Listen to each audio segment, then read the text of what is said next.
특위가 지난 2022년 8월에 구성이 됐죠. 곧 있으면 2년을 채우는데요. 그동안 어떤 활동을 해오셨는지 우리 시청자분들을 위해서 소개 좀 한번 해주시죠.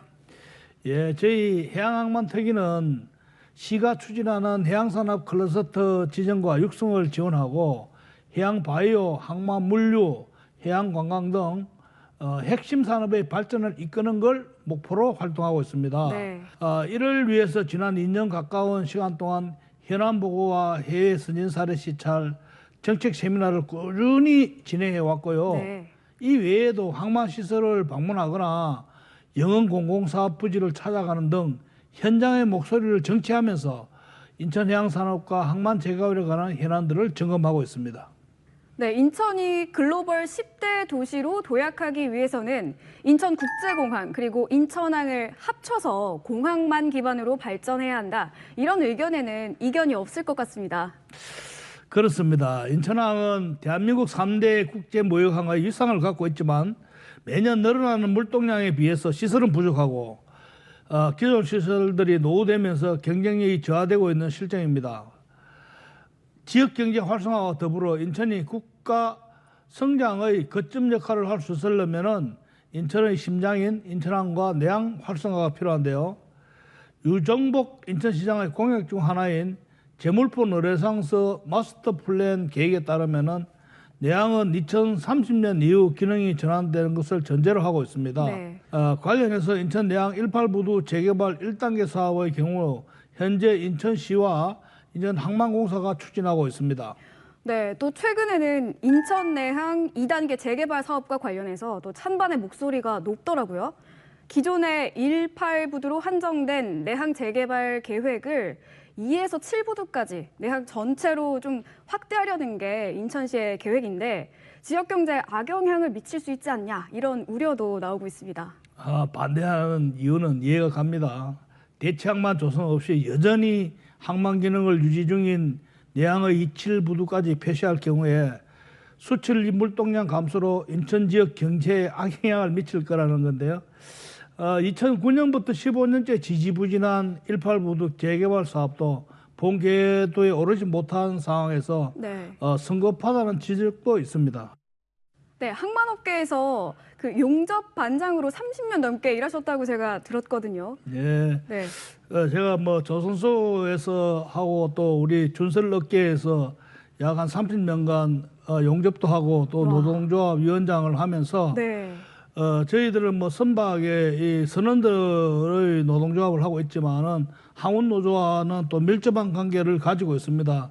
사실 인천 내항 18부두와 27부두 모두를 재개발한다고 하면 인천 내항에서 일하고 있는 근로자들의 일자리가 당장 걱정이 되고 네.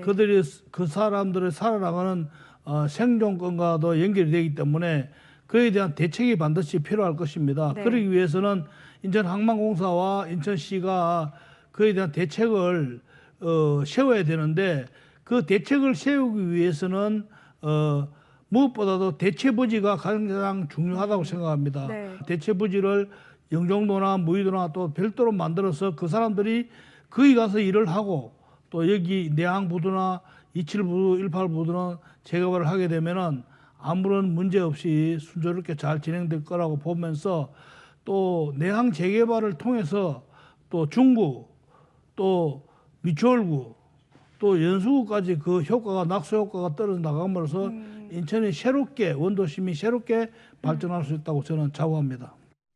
저희 해양항만특위에서도 얼마 전 인천 내항 및 남항의 발전 방향을 주제로 정책 세미나를 개최한 바 있는데요. 현재 재개발을 추진 중인 내항 18부두뿐만 아니라 내항 27부두와 남항 컨테이너 터미널 등 항만 기능을 모두 이전해 남은 용지를 진수 공간으로 재개발해야 한다는 의견이 나온 바 있습니다. 이는 항만구역에 대한 각종 규제로 인해서 원도심 공정화가 심해지고 주민들의 삶의 질이 떨어지는 문제를 개선하기 위한 방안입니다. 이를 위해서 인천 내항 인근 연안여객 터미널을 남항으로 이전하고 현재 연안부두 일대를 요트 마리란을 중심으로 하는 해양 레저 타운으로 개발하자는 계획도 나왔는데요. 네. 인천 남한항의 경우는 제4차 전국 항만 기본 계획상 컨테이너 부두 이전 구상에 따라 부두 매립 시 연안 여객 터미널 땅을 충분히 확보할 수가 있기 때문입니다. 네. 그 좀 전에 친수 공간의 재개발 관련해서 얘기를 해주셨는데 우리가 참고할 만한 또 다른 사례가 있을까요? 해양항만 특위에서 해외 선진 사례 시찰을 다녀온 결과 싱가포르나 대만의 노후항만 재개발 사례를 인천 내항에 적용할 수 있겠다는 이야기를 나누는데요. 특히 대만의 가오슝은 인천과 닮은 부분이 많이 있습니다. 네. 비슷한 도시 발전 과정을 겪으며 인천과 같이 신항 조성에 따라 기능이 저하되고 이후 노후한 항만 주변 부지를 성공적으로 재활용하여 보홀 예수 특구, 해전교차 달인 다강교 등이 조성돼서 문화예술 거점이자 지역 관광 명소로 거듭났거든요. 네네. 이러한 부분을 우리 인천에서도 충분히 적용할 수 있을 거라고 봤습니다. 네, 그렇지만 18부두를 넘어서 또 2에서 7부두까지 재개발 범위를 확대를 하려면 물동량을 소화할 대체 부지를 마련하는 것이 우선적인 과제잖아요. 이 부분은 우리가 또 어떻게 해결을 할 수 있을까요? 맞습니다. 차량이나 곡물 등 수출입 품목 대부분이 여전히 내항에서 처리되고 있고요. 인천항 물동량의 큰 부분을 차지하고 있는데 국내 최대의 중고차인 2, 3, 4부두와 4일로가 구축돼 수도권의 양국 비축기지가 4, 5, 7부두의 기능을 대체 이전할 수 있는 새로운 부두가 우선 지어져야 합니다. 네. 인천에서 신항의 최적지는 저는 무의도라고 생각하는데요. 무의도는 인천공항과 가깝고 또 수심이 낮아서 매립하기가 매우 좋습니다. 네. 섬이기 때문에 또 24시간 항만 작업도 가능하고요. 그 외에 다양하게 연구하며 인천시, 인천항만공사, 인천항운노조 등과 긴밀히 논의하면서 인천항의 발전을 위한 최선의 답을 찾고 있습니다. 네, 대체 부지로 무의도를 말씀하셨는데 거기 직접 가보셨다고 들었습니다. 가보시니까 어떤가요? 예, 무의도를 여러 번 갔다 왔습니다. 무의도는 영종도와 팔미도 사이에 있어요. 그리고 네. 수심이 낮아서 인천시에서 또는 항만공사에서 매립하기는 매우 좋고 만약에 거기에 항만이 들어선다면 도시와 떨어져 있어서 24시간 항만 작업을 할 수 있는 아주 항만으로서의 최적지라고 생각합니다. 네, 부산 북항도 그 재개발에 대한 목소리가 많이 나오고 있잖아요. 혹시 인천항과 비교해 봤을 때는 어떨까요? 예, 부산 북항도 사실은 1994년도부터 북항 재개발에 대한 계획을 세우고 지금까지 재개발을 하고 있지만은 아직까지도 완공을 하지 못하고 있습니다. 네. 특히 부산은 해양수산부와 부산광역시가 함께 북항 재개발을 하고 있습니다. 네, 그래서 아직까지 약 한 30년이 지났지만은 완공이 못한 상태에 있고 네. 지금도 그 항만과 도시 개발이 겹쳐져 있는 상황입니다. 그런데 우리 인천도 한 15년 가까이 내항 재개발을 하고 있지만 아직까지 초기 단계에 있어서 우리 인천시와 항만공사가 자체적으로 내항을 개발하려고 하니 그 많은 자본과 그런 부분이 딸리는 것 같아요. 그래서 네. 우리 인천시도 항만공사와 도시공사가 하는 것보다는 인천시와 해양수산부가 함께 내항 재개발을 하게 되면은 더 빨리 되지 않을까 생각하고 그러기 위해서는 우리 인천시가 중앙정부에 더 많은 노력을 해야 된다고 생각합니다.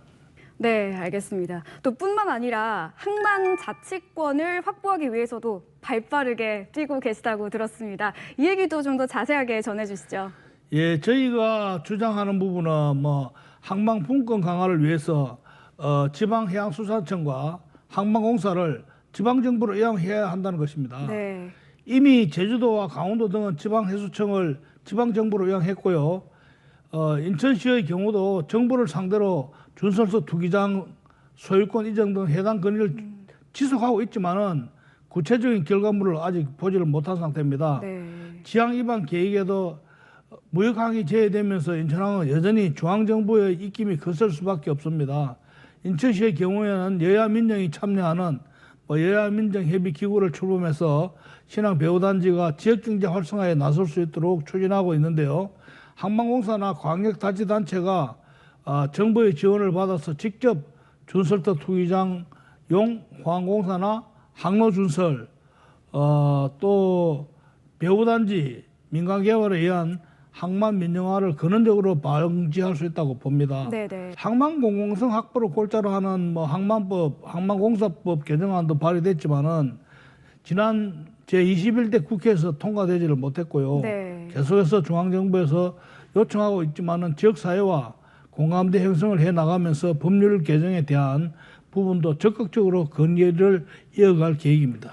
네, 알겠습니다. 또 인천이 진정한 해양 도시로 거듭나기 위해서는 인천시 해양항만특위가 계속해서 많은 활동을 해주시길 바라는 마음입니다. 또 끝으로 성공적인 해양항만 도시가 되기 위해서는 어떤 방향으로 나아가야 할지 우리 또 위원장님의 의견을 듣고 싶습니다.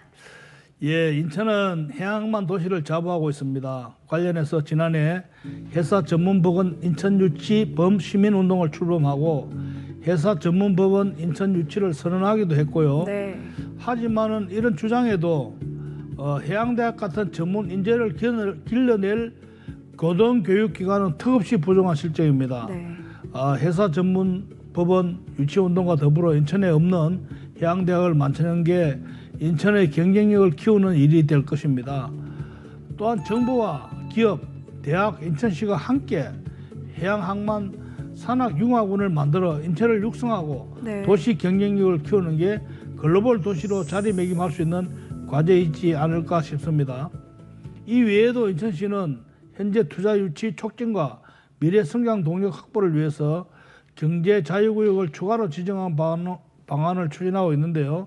내항 일대가 경제 자유구역으로 지정되면은 그에 따른 경제 효과가 클 것으로 기대하고 있습니다. 네. 경제 자유구역 지정을 통해서 내항 지역에 중요한 투자 기업과 해외 자본이 들어오면은 지역 경제가 성장하고 인접 원도시까지 연계된 낙수 효과를 거둘 수 있기 때문입니다. 이러한 부분까지 챙기면서 인천 발전을 위해서 최선을 다하고자 합니다. 네, 감사합니다. 인천시의 발전을 위해 앞으로의 활동도 응원하겠습니다. 감사합니다. 네.